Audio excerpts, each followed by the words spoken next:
अस्सलामुअलैकुम वरहमतुल्लाहि वबरकातुहू।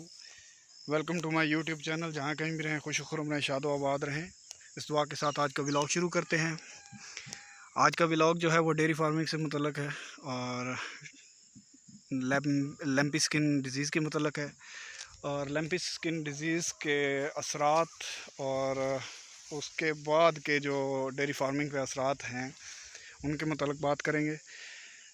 जो लोग भी मेरे चैनल पे नए आए हैं काइंडली वो मेरे चैनल को सब्सक्राइब कर लें और बेल आइकॉन को प्रेस करें ताकि मेरी जो लेटेस्ट वीडियोस उन तक पहुंचती रहें। लैम्पी स्किन डिज़ीज़ का तो जो शोर शराबा या जो मसाइल चल रहे हैं उसकी ट्रीटमेंट भी चल रही है। कुछ जगह पे जो है वो टैबलेट्स इस्तेमाल की जा रही हैं, कुछ जगह पे जो है वो इंजेक्टेबल इस्तेमाल किए जा रहे हैं और मुख्तलिफ़ देसी टोटके भी इस्तेमाल किए जा रहे हैं। लोग अपनी मदद आप के तहत जो है वो इस बीमारी से लड़ रहे हैं, लेकिन मसाइल जो है वो जूं के तूं हैं। गवर्नमेंट की तरफ से बिल्कुल भी कोई सपोर्ट नहीं की गई।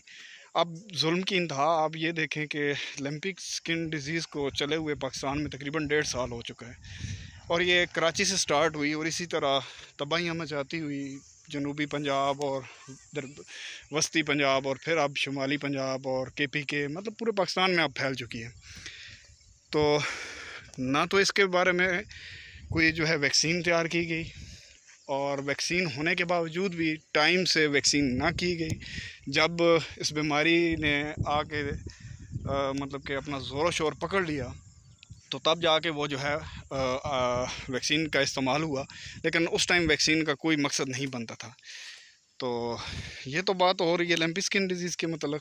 लैम्पी स्किन डिज़ीज़ ने बहुत से लोगों के नुकसान किए, मतलब कि फार्म जो हैं लोगों के तबाह बर्बाद हो चुके हैं और गवर्नमेंट की तरफ से बिल्कुल भी नज़रअंदाज किया गया है आवाम को और डेयरी फार्मर्स को और इसके असरात इंतहाई संगीन। अब जो मसाइल आ रहे हैं, अब वो मसाइल ये हैं कि गवर्नमेंट ने अल्हम्दुलिल्लाह डेयरी फार्मिंग वालों को तो बिल्कुल यानी कि मारने का ही सोच लिया है कि जी अब क्या है जी कि दूध नहीं इस्तेमाल करना, दूध जो है वो बिल्कुल भी इस्तेमाल नहीं करना। दूध पे जो है वो यकम सितंबर से जो है वो पाबंदी लगाने का जो है वो तकरीबन जो है आर्डर दे दिया गया है।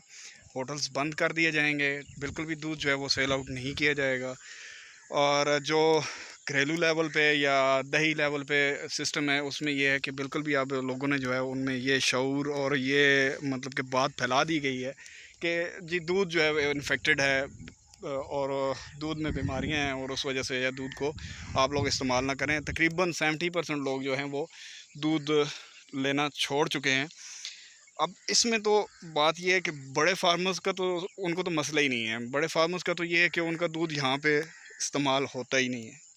उनके चिलर्स लगे हुए हैं फार्म पे और या गाड़ियाँ आती हैं उनमें चिलर मौजूद हैं, दूध वो वहाँ से लेती हैं और ऑलपर्स हो गया, मिल्क पैक होगी, जितनी भी ये पाकिस्तान में जो है दूध बनाने वाली फैक्ट्रियाँ हैं उनमें वो उनका दूध चला जाता है। उनको तो मसला ही नहीं है, उनका तो सेम सिस्टम चल रहा है। अब उनको जो है वो बीमारी नहीं है, मतलब कि वो जो सबसे ज़्यादा अफेक्टेड हुए हैं जानवर इन्फेक्टेड हुए और ज़्यादा जिनके मसाइल थे वो थे डेयरी फार्मिंग वाले। और वो उसके बाद में जो उनके ठीक हो गए या चल रहा है जो वो उनमें इन्फेक्शन नहीं है, वो दूध जाएगा उसको जो है जाके मिल्क पैक या जो भी दूसरी मल्टीपल कंपनीज़ हैं वो उसको पैकिंग में करके मार्केट में भेजेंगी। वो नहीं है, मतलब वो ठीक है। जो आपको ऑर्गेनिक तरीके से दूध मिलता है वो गलत है और उसमें बीमारियां हैं। ये अब शोशा फैला दिया गया है। अब इस शोशे ने जो है वो डेयरी फार्मर्स को बिल्कुल भी जो है वो मतलब कि मार देने का निज़ाम बना दिया है। दूध का तो तकरीबन जो है वो कारोबार ठप हो चुका है और इंशाल्लाह जो है वो बहुत जल्द अल्लाह पाक इस बीमारी से निजात अता फरमाएंगे और दोबारा जो है वो हर चीज़ की बहाली हो जाएगी। अब बात ये है कि गोश्त पे तो पाबंदी बिल्कुल जायज़ है, वो तो हम समझते हैं उसमें बिल्कुल ही जायज़ है क्योंकि जो भी मतलब के जानवर हैं वो आजकल कसाब जो एक हमारा तबका है वो बिल्कुल इन्फेक्टेड, उनको तो इस चीज़ से नहीं है, उनको तो गोश्त से गर्ज है। वो लागर और इस तरह के जानवर जो है वो ख़रीदो फ़रोख्त करते हैं क्योंकि वो सस्ते रेट पे उनको मिल जाते हैं और गोश्त का रेट जो है वो जो होता है उसी पे वो बेचते हैं। वो तो बिल्कुल बात समझ में आई, वो तो ठीक है। लेकिन एक बात आप लोगों की इत्तला के लिए अर्ज़ कर दूं कि इन्फेक्टेड जो जानवर हैं बिल्कुल भी, अब जो इससे रिलेटेड लोग हैं वो तो बिल्कुल जिन्होंने इस बीमारी को देखा है, जो इस दौर में से गुजरे हैं, उनको तो बड़े अच्छे तरीके से पता है कि जो इन्फेक्टेड जानवर है उसका दूध बिल्कुल रहता ही नहीं है। उसको फिर दोबारा अपनी जगह पे आने में कम अज़ कम भी जो है वो 20-25 दिन, महीना लग जाता है कि वो दोबारा दूध देने के काबिल हो जाए। बहुत कम जानवर ऐसे होते हैं जो मतलब स्टार्ट से ही जिनका इलाज कर दिया जाए तो वो अपना यानी कि अरूज जो है वो नहीं खोते और मतलब कि वो दूध अपनी रूटीन पे देते रहते हैं। बहुत कम जानवर हैं, लेकिन ज़्यादातर यही होता है कि उनको जो है काफ़ी धचका लगता है और दोबारा अपनी रूटीन में आने में उनको काफ़ी टाइम लग जाता है। तो काइंडली ये चीज़ ज़हन से निकाल दें कि जो है इन्फेक्टेड जानवर का दूध जो है वो आप पिएंगे। इन्फेक्टेड जानवर का दूध तो मैं क्लियर कट की, क्योंकि हमने ख़ुद ये चीज़ ऑब्ज़र्व की है, हमारे साथ ये हुई है। इन्फेक्टेड जानवर का दूध बिल्कुल रहता ही नहीं है।